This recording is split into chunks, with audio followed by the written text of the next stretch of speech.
Hello', আজিৰ ভিডিঅ'ত আমি আলোচনা কৰিম অসমীয়া বিষয়ৰ কিছুমান গুৰুত্বপূৰ্ণ MCQ।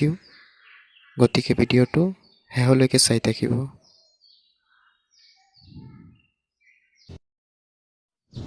কুৱেশ্যন নম্বৰ 1, প্ৰথম অসমীয়া চুটি গল্পকাৰ লক্ষীনাথ বেজবৰুৱা, তেওঁৰ দ্বাৰা ৰচিত প্ৰথম গল্পটোৰ নাম কি? ৰাইট অপশ্যন, অপশ্যন বি হেউতি। কুৱেশ্যন নম্বৰ 2, অসমৰ কোনগৰাকী কবিক বিহগী কবি বোলা হয়? Right option, option C Raghunath Choudhury. Question number 3, ব্যাকৰণৰ শিক্ষা দিওঁতে আৰোহী পদ্ধতিৰ মূল হ'ল, আৰু এইটো কুৱেশ্যনৰ শুদ্ধ উত্তৰটো হ'ব উদাহৰণৰ পৰা সূত্ৰ নিৰ্ধাৰণ। কুৱেশ্যন নম্বৰ 4, কিপাবৰ বৰবৰুৱাৰ ভাৱৰ বুৰবুৰণি কোনে ৰচনা কৰিছিল? Right option, option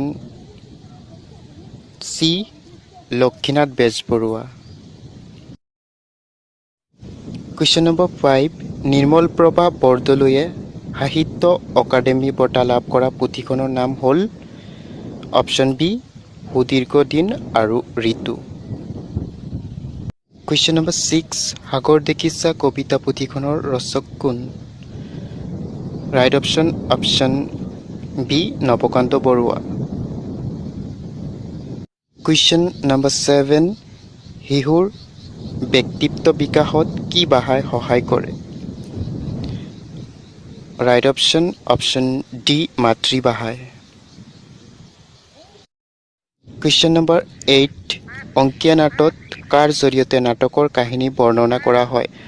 right option, option B গায়ন বায়ন। কোনে কামৰূপী ভাষাৰ 3টা আঞ্চলিক ৰূপ উল্লেখ কৰিছে? অপশ্যন এ শংকৰদেৱে, অপশ্যন বি মাধৱদেৱে, অপশ্যন চি ডক্টৰ নগেন শইকীয়াই, অপশ্যন ডি ডক্টৰ উপেন্দ্ৰনাথ গোস্বামীয়ে। Right option, option D doctor Upendranath গোস্বামীয়ে। কুৱেশ্যন নম্বৰ 10, নামঘোষা কাৰ ৰচনা? ৰাইট অপশ্যন, অপশ্যন বি মাধৱদেৱ।